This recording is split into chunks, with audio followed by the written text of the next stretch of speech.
Omukolo gw'okuziika omugenzi Nakato Namugerwa yamanyibwa ennyo olw'okuzaala abaana abataano gwetabyeko bannaddiini, abayizi b'amasomero, abatwala ebyenjigiriza n'abantu abalala bangi.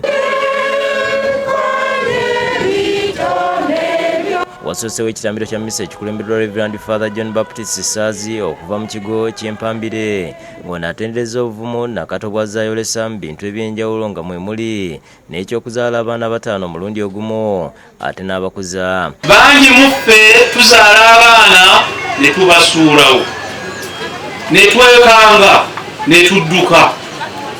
Abasajja abamu ne badduka obuvunaanyizibwa bwabwe kyokka nga n'abaana be balina oboolyawo tebawera na hafu y'abataano. Naye ono yavuma ku baana abataano be yakola ki? Kubanga yakimanya nti abaana kirabo okuva luddawa. Amwogeddeko ng'abadde omujjumbize mu Ekereziya era nti abalekedde eddibu ddene. Alese omukululo mu kukkiriza.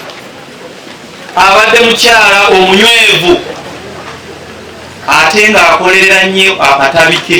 Gertrude Nakigudde muganda wa Nakato era nga yabadde amujjanjaba amwogeddeko ng'abadde ayagaliza abantu bonna. Nakato obadde omulaba nga tumwagalirawo olw'okukanga naye ate Nakato abadde alina omutima fenna bwe tutalina, ayagaliza yeerekereza. Ayogedde ku bulwadde obwassa omugenzi okuli kkookolo w'amabeere, ensigo n'omutima nga bino byonna byajja oluvannyuma lw'okuzaala abaana abataano. Era bwe tubadde Kampala testi zonna tuzikoze nakekakoze stool omusaayi bonna bonna obwa buli kika. Nakato alina infection mu musaayi, infection ye neekola obutwa neyonoona ekibumba omutima ne tulemererwa. Abakulembeze ekyotera okusinga abali mu byenjigiriza Nakato mwabadde aweereza nga bakulembeddwamu Ssekyondwa Lawrence bagambye nti eggwanga lifiiridde omuntu atazzikawo. Kitanga okuzuula omusomesa nga mukyala ng'asomesa essomo ery'okubala,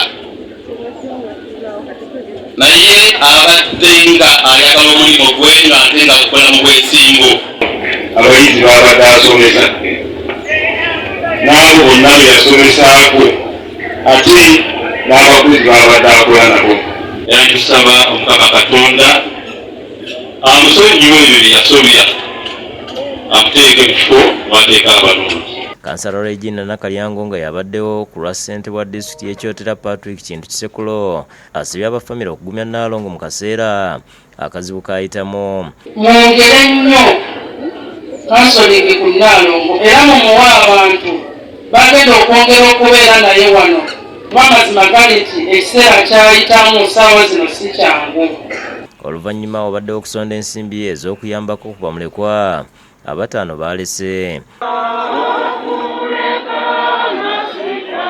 Omugenzi oluvannyuma agalamiziddwa mu nnyumba ye ey'olubeerera. Bonekiza yakusakidde Green ku lwa Bukedde TV.